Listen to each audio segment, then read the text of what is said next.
नमस्कार मित्रों, अभिराम वाणी के मंच पर आपका हार्दिक स्वागत है। मैं हूं आपका मित्र उमेश महादोशी।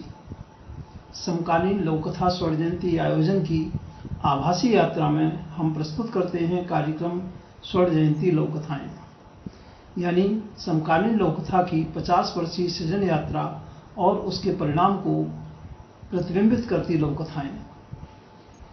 इस प्रस्तुति में समकालीन लोककथा की लगभग सभी पीढ़ियों का प्रतिनिधित्व शामिल है।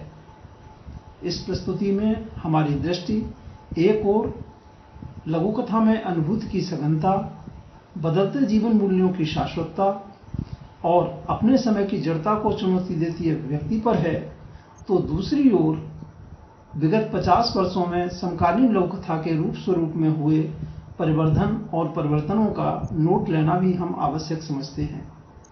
इस कार्यक्रम के तहत प्रत्येक रविवार को 2 स्वर्ण जयंती लोककथाएं प्रस्तुत की जा रही हैं।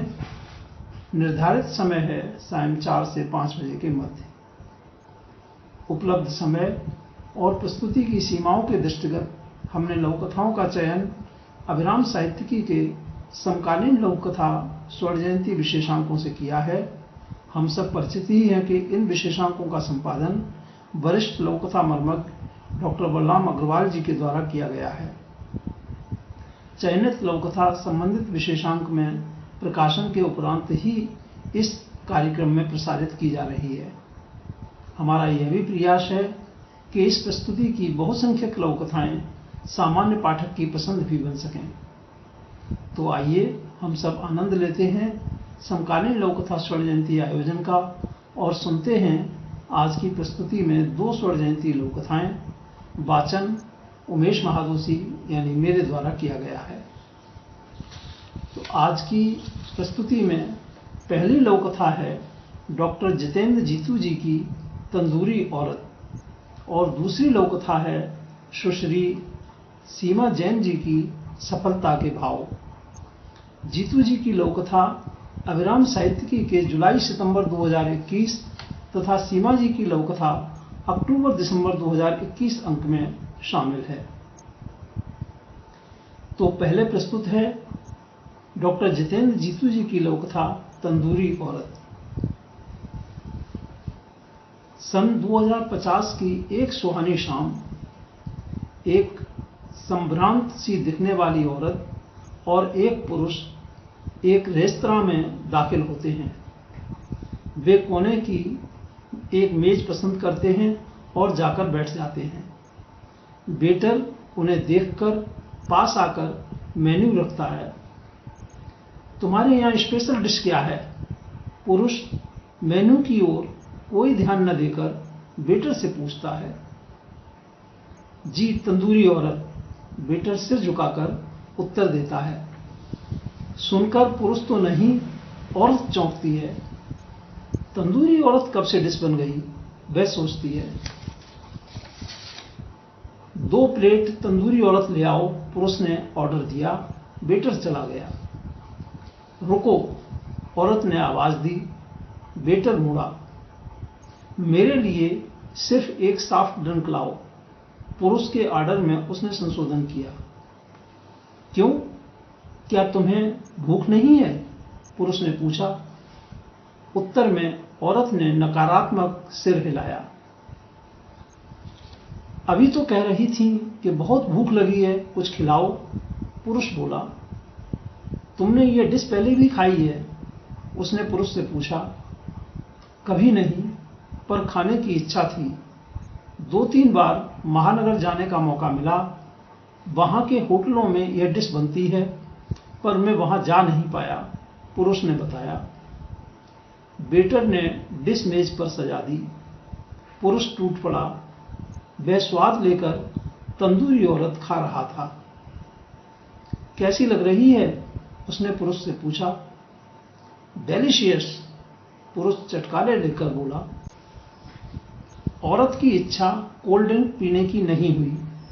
उसका हाथ बोतल की ओर बढ़ा तो अवश्य, लेकिन उसने उसे अपने हाथ में नहीं लिया। उसकी नजरें अपने हाथ पर गईं, मखमली और मुलायम। उसने एक नजर अपनी स्लीवलेस बाहों पर डाली, गुदास और गोरी। उसका पूरा बदन भरा भरा और चिकना है। उसने खुद भी आईने में देखा है और उसके पति के रिकॉर्ड की सुई भी रात के 12 बजे यही बोलती है। वह औरत भी गोरी रही होगी, एकदम गुलाबी बोटियां लग रही थीं।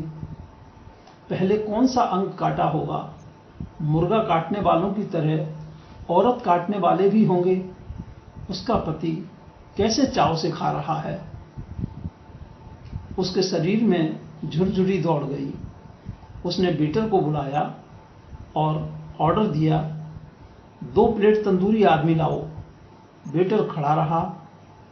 जाते क्यों नहीं? तुमने सुना नहीं? मेरे लिए 2 प्लेट तंदूरी आदमी लाओ। वह फुफकारी। वेटर हिला तक नहीं। सुना नहीं तुमने? जी, यहां यह डिश नहीं मिलती। वेटर भिगआया। क्यों? इस नाम की कोई डिश नहीं होती। पुरुष अभी भी बोटियों पर पिला हुआ था। दांतों से मांस खींचने में उसे जोर लगाना पड़ रहा था। पुरुष ने कमीज की आस्तीन ऊपर तक लपेट रखी थी, जिससे उसके हाथों की मजबूत मांसपेशियां चमक रही थी, कठोर और कड़क मांसपेशियां। असहाय औरत ने वेटर की ओर देखा। यह थी लौकथा तंदूरी औरत। और अब प्रस्तुत है सुश्री सीमा जैन जी की लौकथा सफलता के भाव। माँ ने झाड़ू पोंछा किया और बापू ने सब्जी का ठेला लगाया। बस कुछ ऐसे ही उसकी पढ़ाई का खर्चा निकाला। कोचिंग के पैसे तो कभी थे ही नहीं। उसके बापू ने कोचिंग वाले सर से कहा था, मेरा बेटा बहुत होनहार है साहब, मैं पैसे तो नहीं दे पाऊंगा, मगर आपके घर के लिए रोज की सब्जी जरूर दे दूंगा। यदि आप मेरे बच्चे को कोचिंग में पढ़ा देंगे तो यह मुझ गरीब पर बहुत बड़ा एहसान होगा। अब रोज की सब्जी में महंगी पढ़ाई का सौदा कोचिंग वाले सर कैसे कर सकते थे? उसके बापू का मन टूटा, मगर बेटे की पढ़ाई नहीं। बिना कोचिंग के भी वो मेरिट में आ गया। उनकी झोंपड़ी सिर्फ इंटरव्यू लेने वालों से नहीं, कोचिंग वालों से भी भर गई, जो पेपर वालों से पहले ही उनके घर आ गए थे। और उन सब का एक ही कहना था कि यदि उनमें से किसी एक की कोचिंग का नाम ले लेते हैं तो वही उसकी आगे की पढ़ाई का खर्चा उठाने को तैयार है। अब डरने की बारी बेटे और अम्मा की थी। वो आगे की पढ़ाई का खर्चा तो नहीं उठा सकते थे। उसके लिए यदि आज कोई मिल रहा है तो किसी कोचिंग का नाम तो लेना ही पड़ेगा। इसी कशमकश में तीनों बैठे थे। उसके बापू ने बेटे से कहा, जब आज तक नहीं डरे तो आगे भी एक कदम हिम्मत से उठाकर देखते हैं। क्या पता आगे की पढ़ाई की फीस का इंतजाम कौन कर दे। किसी कोचिंग का नाम लेने से वो गरीब जो आज हौसले से भर सकता है वो उठ नहीं पाएगा। चिंता करते अम्मा बोली, दूसरों को हिम्मत देने के लिए अपना नुकसान कर लेंगे क्या? थोड़ा सब्र कर, जो मेहनत यहां तक लाई है वो आगे भी ले जाएगी। कहकर बापू ने बेटे को देखते हुए पूछा, क्या तुझे ये ठीक लगता है?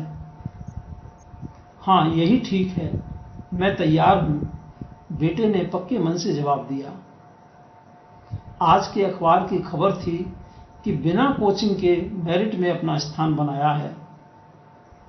इस खबर से बड़ी आज की खबर जिससे तीनों की आंखों से आंसू बह निकले, वह खबर है बिना कोचिंग के मेरिट में आने वाले सब्जी वाले के बेटे की आगे की पढ़ाई का इंतजाम एक स्वयंसेवी संस्थान ने अपने ऊपर ले लिया है। तो यह थी सुश्री सीमा जैन जी की लौकथा सफलता के भाव। इसी के साथ हम लेते हैं आपसे विदा। आगामी रविवार को 2 और स्वर्ण जयंती लघु कथाओं के साथ फिर होगी मुलाकात। समकालीन लघु कथा स्वर्ण जयंती की हार्दिक शुभकामनाएं। अपना और अपनों का बहुत ध्यान रखिएगा। नमस्कार मित्रों।